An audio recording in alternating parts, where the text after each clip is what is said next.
innocence of God.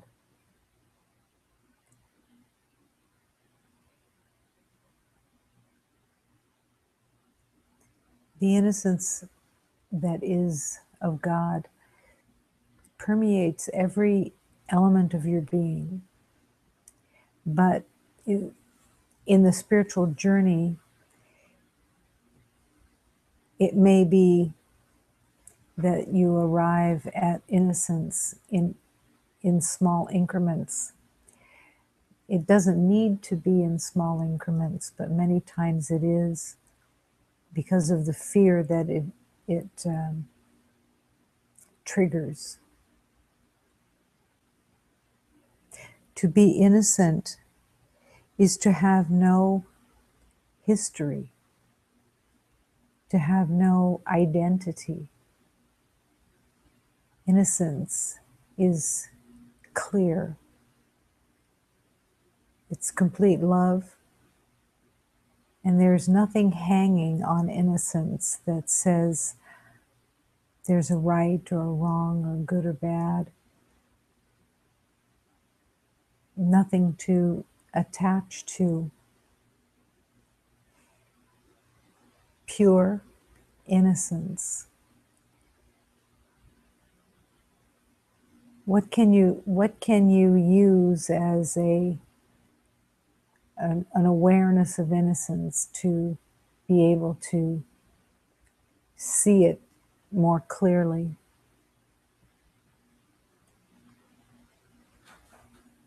Possibly an object like a crystal that dazzles with the awareness of its sameness all the way through, that it is pure and consistent, and what you see is what it is, and that is the innocence. It's pure. And everything of truth is that innocence. If you are pure, not good, good and pure are not the same thing. Pure is a reality of the divine. Good is a opinion, something that's a name has been attached to it. Perfect. When something is perfect and pure, it has no beginning and no end. It has no construct that has to be accepted or being able to put that into some kind of meaning. But really, to accept the innocence of God that you are. And it is what the journey is, because innocence is love.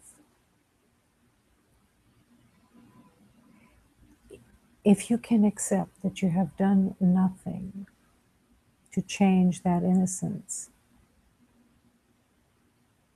it will begin to permeate through your awareness that there is nothing to criticize, think about, and on the other side of that, the idea of having to know something.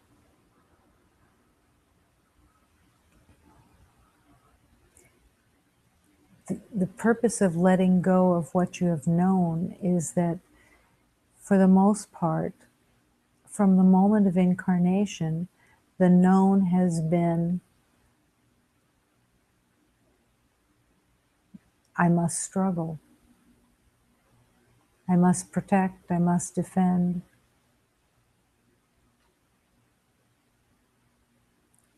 must convince God to love me. And that is the biggest lie of all, because there's nothing to convince the truth of love, to include you in that love, because you are that love. Innocence of God. If you are completely innocent, which I promise you that you are, everything is being called to be seen through that innocence. There's a beautiful teaching that proclaims there is no problem. Let me recognize the problem so that it can be solved. And the acceptance that there cannot be a problem. The only problem that anyone carries is the thought that you are separate from God. And that isn't true, so there is no problem.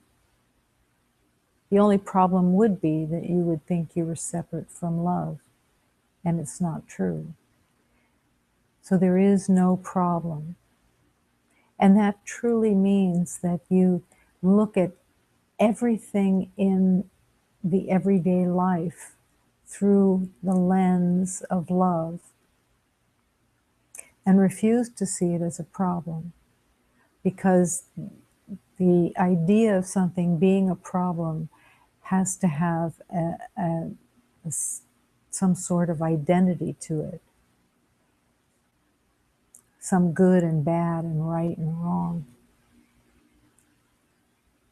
And as something stays a problem, it engenders fear, and it stirs all of the doubt of God's grace and God's love.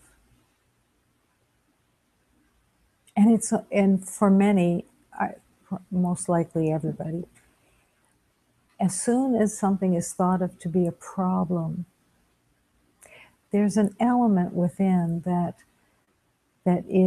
which is the ego, but it's almost like, I knew I'd be right. I knew that there would be a problem. I'm right again.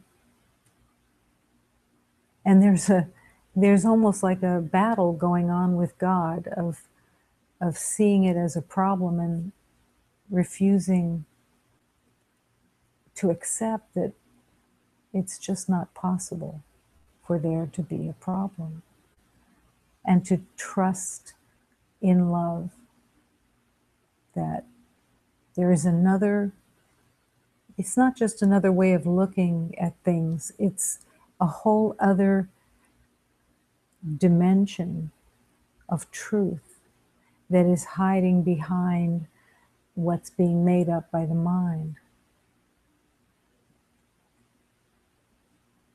And if there is no problem, the other element that the ego likes to use is then you're calling everybody who thought that they had a problem a liar, or not agreeing with them. But to stand in that truth that there is no problem, and that you want that love to be felt and held by everyone, where they're at peace and in harmony, because that's the truth, and that you want that for them. That's also the innocence, and the wanting to see everything as just innocence, looking past the good, the bad, the right, the wrong.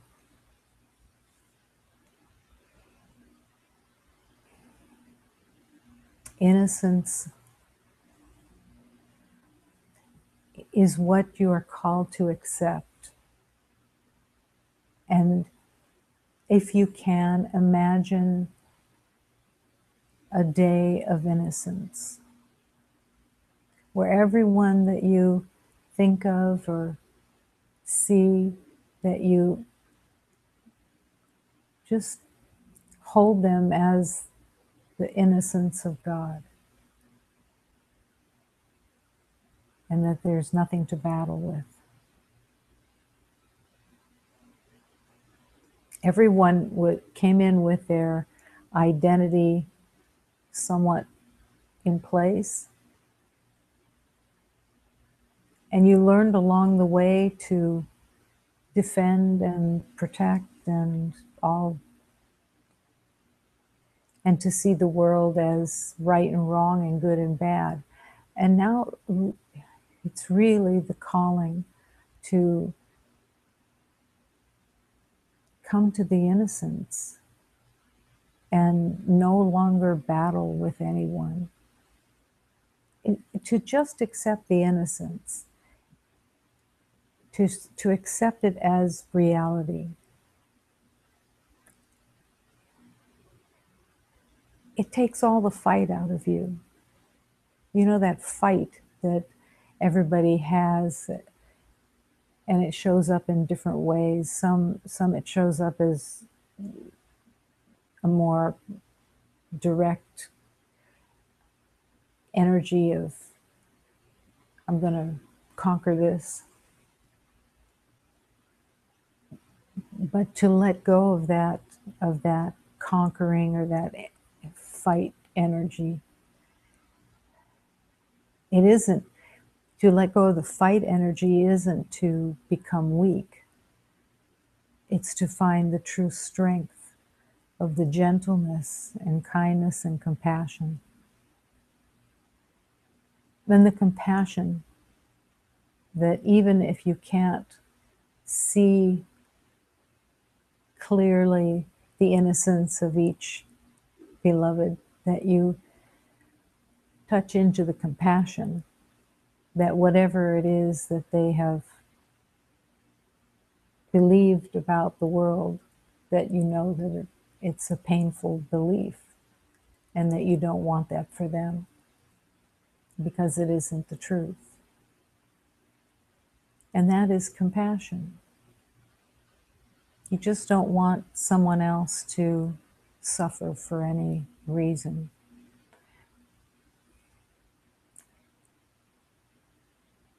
As you accept that compassion and want to see the innocence, it begins to open your heart because there's no fight. What closes the heart to begin with is fear and a determination to protect.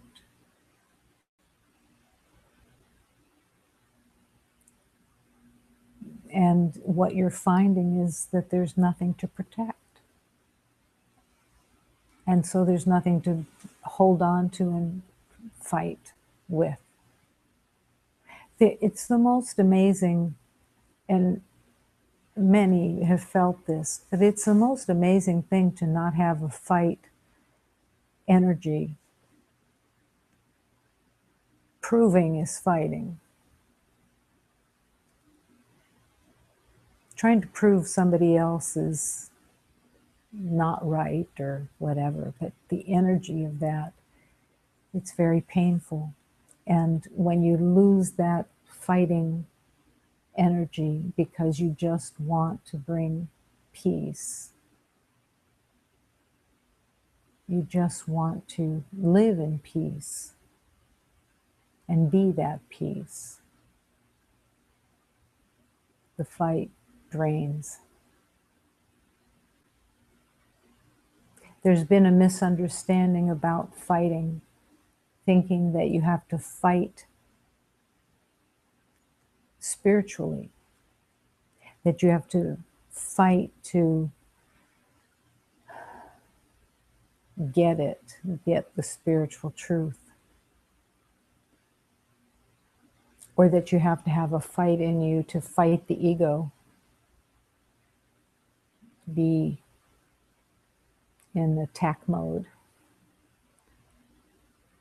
And it's this place within that is not a fight, and it's not the opposite of the fight within the ego that is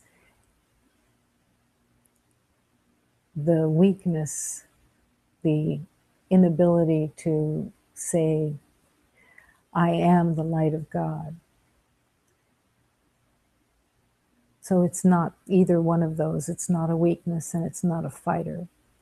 It's a strength that comes from love. And it's within you. It is you. It's the strength that says, I have to accept the truth of who I am as love itself. And I stand and I hold everyone in that same love. And you can feel the strength of God within that declaration, and allow yourself to innocently hold that strength.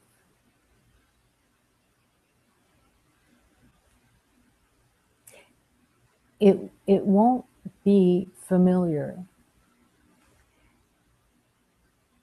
It won't be, oh, it's like this, or it's like this, or I can take this thing that I do and say, oh yeah, okay, that's God's.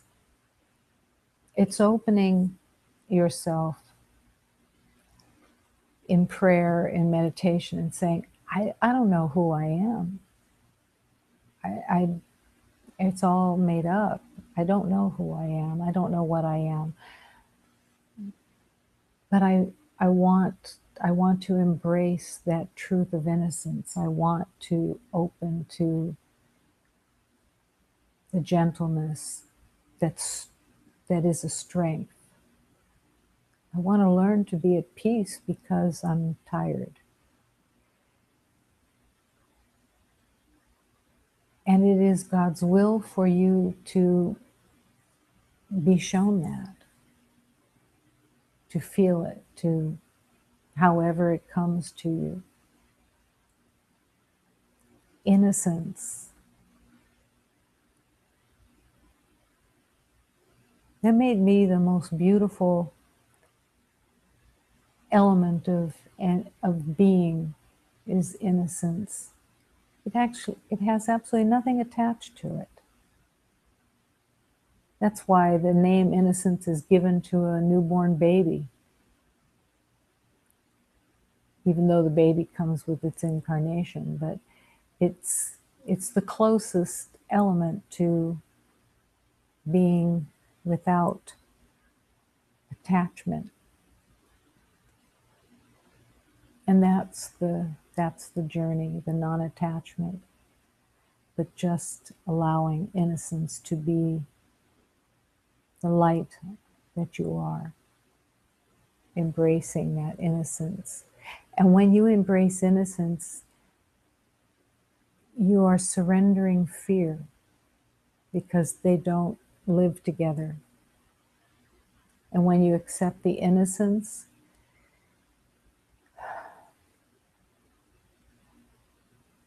it's the end of pain, it's the end of fear.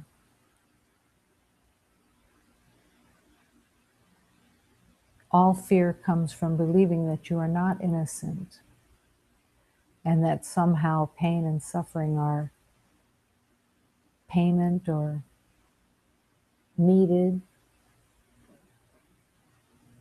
but no more, just coming to the innocence.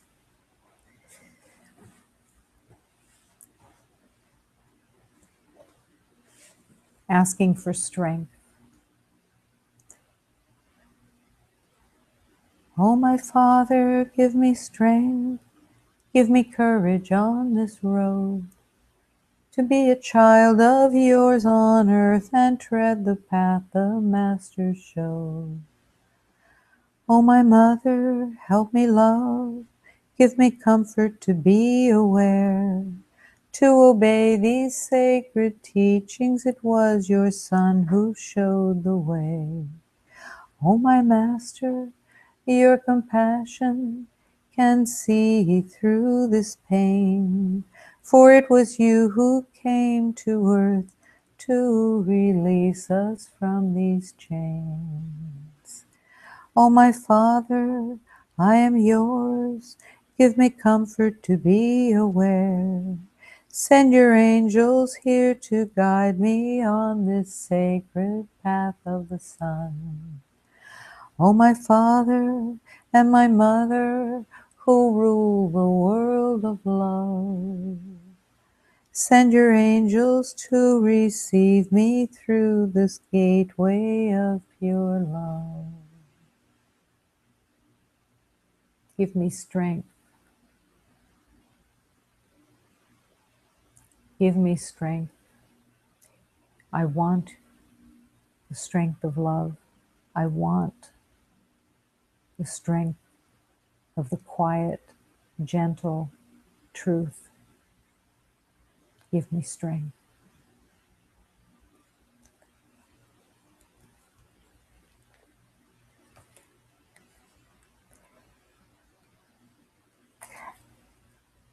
Asking for strength is so easily forgotten. It's easy to spend the day not realizing you have the connection and the channel to ask for that strength, to communicate. Give me strength. I'm available and I want your strength, dear God. Help me to see without seeing through difficulty. Help me to release the idea of all of this pain and help me to be free of this fear.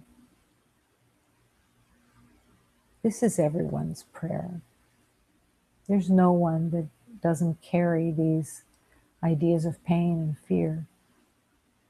It all comes in different forms. But asking for strength is from the heart. My Father, give me strength. Give me courage to stay in focus of truth. Help me in every moment, allowing that calling to be centered in your heart all day. And I ask for comfort from the kings, from the heavens, the forest, and the sea. I ask for comfort from the queens to come and illuminate me. I ask for comfort from all the princesses and the princes. I ask for comfort to come and illuminate me. I ask for the comfort of the angels from the heavens, the forest, and the sea, and I ask for comfort from the saints to come and illuminate me. I invite all divine beings to serve this remembering. I call all the forces of love, the forces of truth, the forces of innocence to come change my illusion into reality so that I can remember love. I ask for comfort.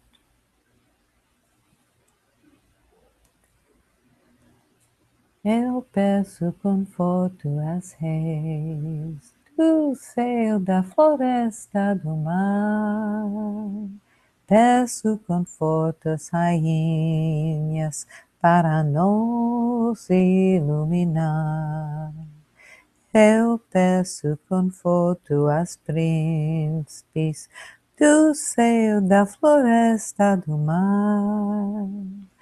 Peço conforto às príncipes para nos iluminar. Eu peço conforto aos anjos do céu, da floresta, do mar. é su conforto a santos para nos iluminar.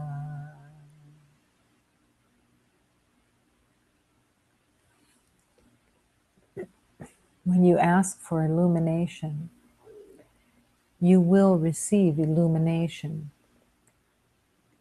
It's the wanting everything to be illuminated so that you can see it in truth that is the connection with the divine. You ask for comfort and you ask to be illuminated.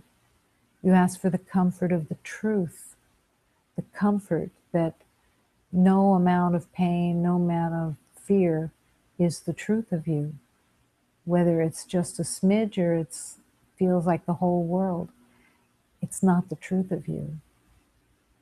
And that is the comfort of the truth. Come and illuminate me.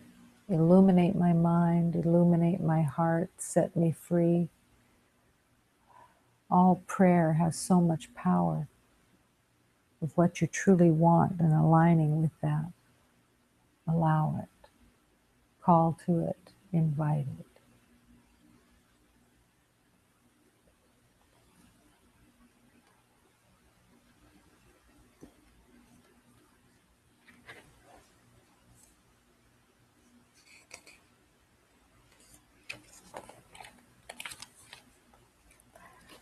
The jeweler.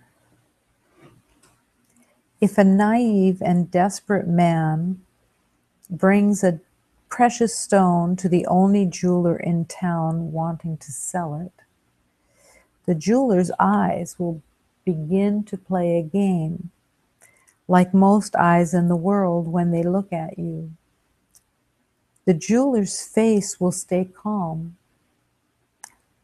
He will not want to reveal the stone's true value, but to hold the man captive to fear and greed while he calculates the value of the transaction.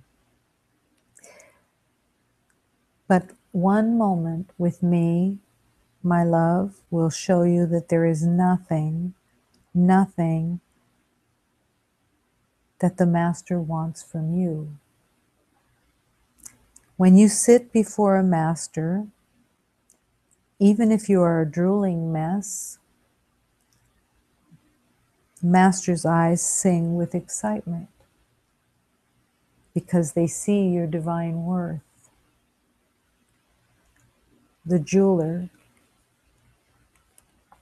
living in the world of scarcity, is trying to find the way for his success, in which he believes he will get what he's looking for, what he needs. And he knows the way to that trance by holding the beloved who brought in the precious stone. He's holding him captive to fear and greed. The man who brought in the stone is fearful that he won't get enough for his one possession. He wants everything he can get out of it. And with that always comes fear. As soon as there is a grabbing for something within the world, fear comes with it. If you're trying to grab that you are without, and you're trying to grab something to fulfill your perceived need of getting, fear is going to come with it because scarcity is running the show in that moment. You don't think of greed as fearful necessarily, but it can't help but be fearful. Greed says, I am without. Even if you have what you thought was necessary to have, and got it, and were able to hold on to it. Even if you can hold on to something that you think is necessary and is going to save you, that that money or object or whatever it is is brought by fear. It lives with fear. Then you have to try to hold on to whatever it is and protect it. It's a vicious cycle of fear.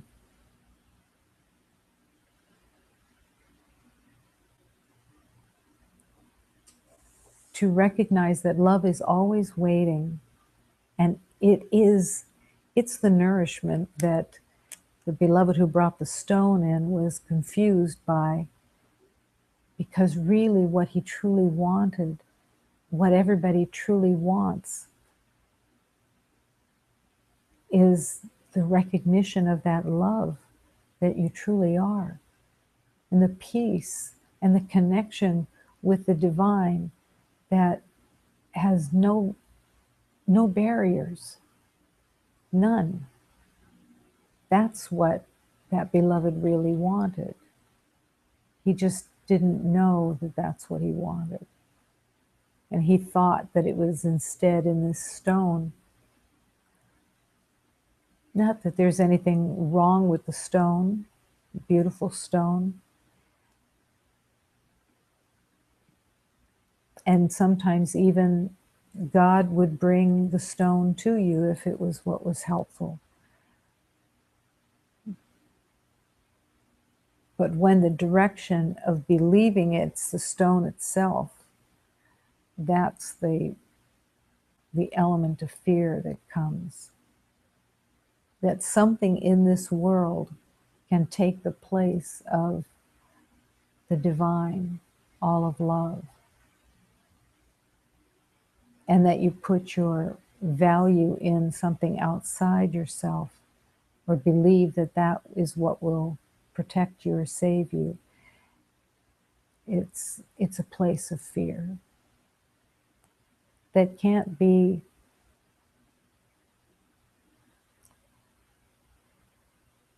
resolved.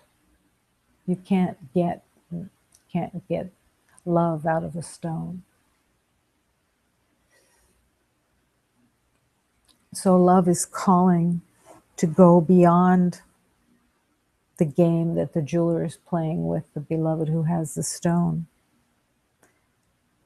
and to realize that the divine wants nothing from you except your yes, because it serves you. The power of God isn't looking for you to do anything except learn to love. And that's for you, for your happiness, for your peace.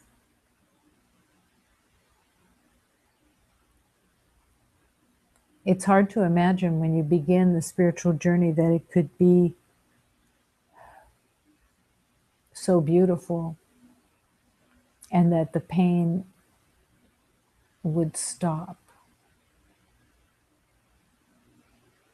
And the more that you feel that connection with the choosing love instead of fear, instead of pain, it becomes more and more real, that it's possible to truly heal, to be free, to return home, because it completely is God's will for you. And the entire universe is holding that for you. And your faith, your trust is the key. Show me the way. Show me the way is such a loving declaration. Show me the way. No matter what the situation, no matter what, you can just be sitting, just resting, and still. Show me the way. Show me the way to rest more deeply. Show me the way. Why is show me the way so essential? It's such a beautiful declaration of humility, saying, I am recognizing I don't know the way. How could I know the way? I haven't been here before, and I don't know the way in reality. It is a declaration of raising a white flag and saying, show me the way, because I don't know. And show me the way on the larger scope of the journey, but show me the way moment by moment. Show me what in this moment is really here and what is called for me to see and accept in this moment. Show me the way. And feel when the words are spoken, show me the way. It's not the words like repeating just a phrase. You can begin to feel the words pushing against the heart. Show me the way. Because your heart is connecting. Show me the way. And the words show me the way, they have an energy to them that says, I'm speaking to my source. I'm speaking to the source of my existence. I don't need an introduction. I don't need anything fancy. Just show me the way. It's not a demand, but it's a confident request, confident that it will be answered, confident that your communication is open and it's being received, confident that your source, the source of love, is always with you.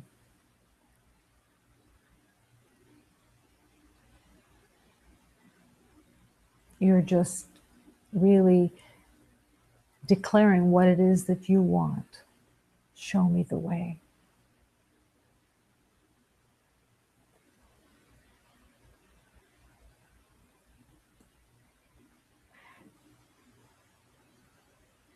Almost every beloved walks into the spiritual journey with the idea of battle and seeing the world as a place of battle, some consciously and some more unconsciously.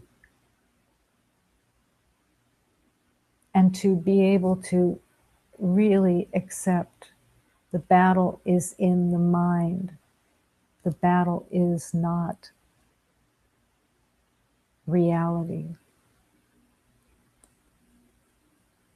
If you see battle, you believe in a battle.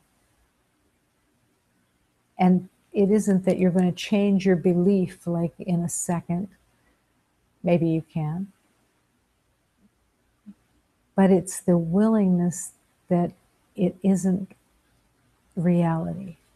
Just the willingness to accept that battle is not reality.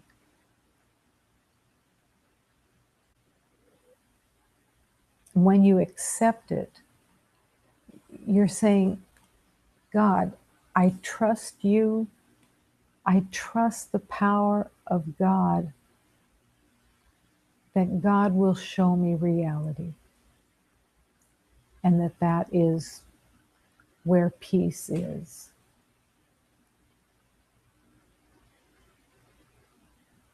Trust in the communication with the divine. Let it become your main communication.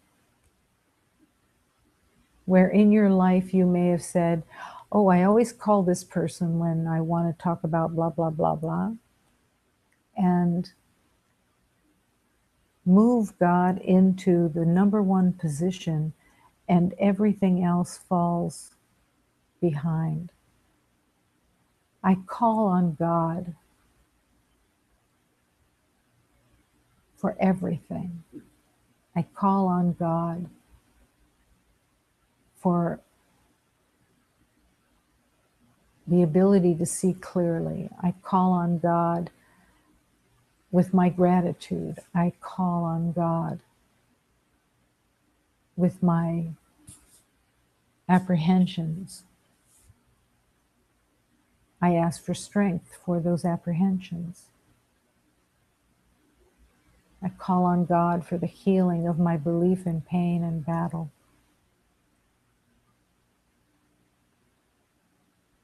And in that calling, the friend becomes the friend. The friend becomes the center of the universe. And all that is reality. It's not making something different. It's coming into reality. Accepting God as your divine communion is so essential, because the acceptance of God is the acceptance of you. You can't accept yourself, the truth of yourself, without accepting the truth of God.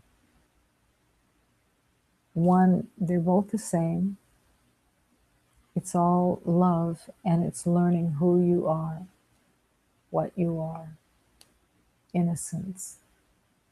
The acceptance of God is the acceptance of you. The light within that shines no matter what. You are the shining light of God, the innocence of God. And how do you treat the innocence of God?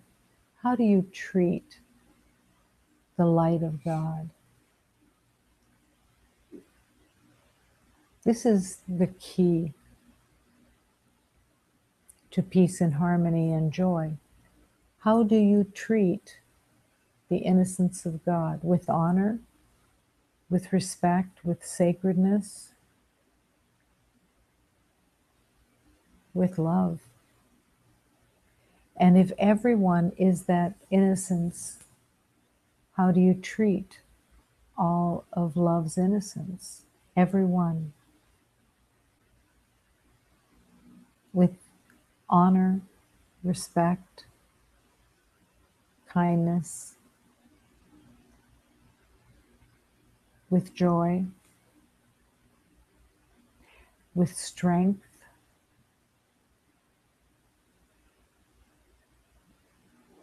When a beloved is shaking, that you hold strength for them, because it's holding strength for yourself. It's the same offering of love, and it's the recognition of the innocence. The innocence within each beloved.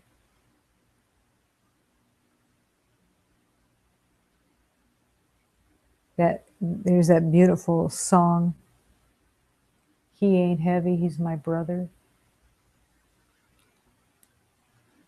He isn't heavy. To hold someone in love is not a heaviness. It's not a burden. It's the natural state, so that everything can return to one.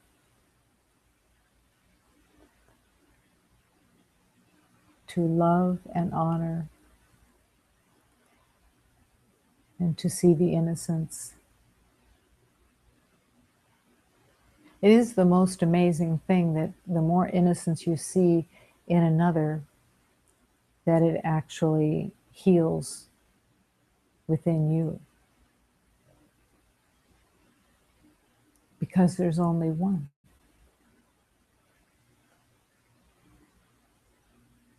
The difficulty of loving another with such purity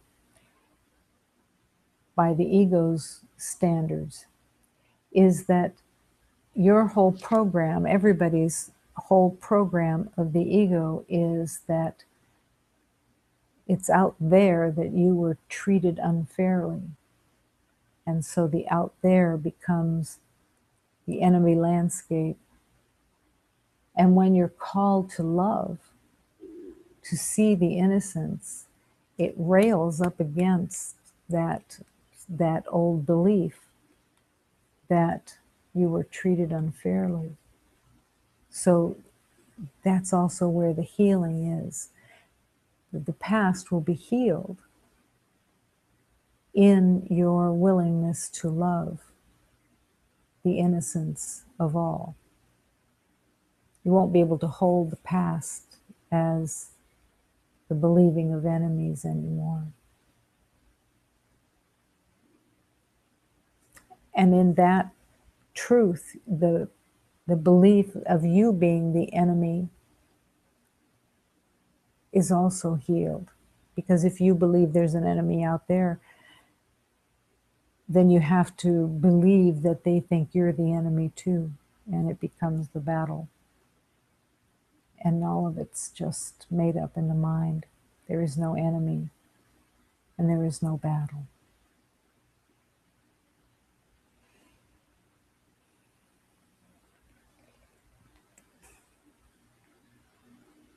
One moment with me will show you there is nothing, nothing that love wants from you. Everything is given. And as you extend what has been given and assume that it is given, the healing just continues all the way through for all of humanity. Innocence of God. Everyone, everything, innocent.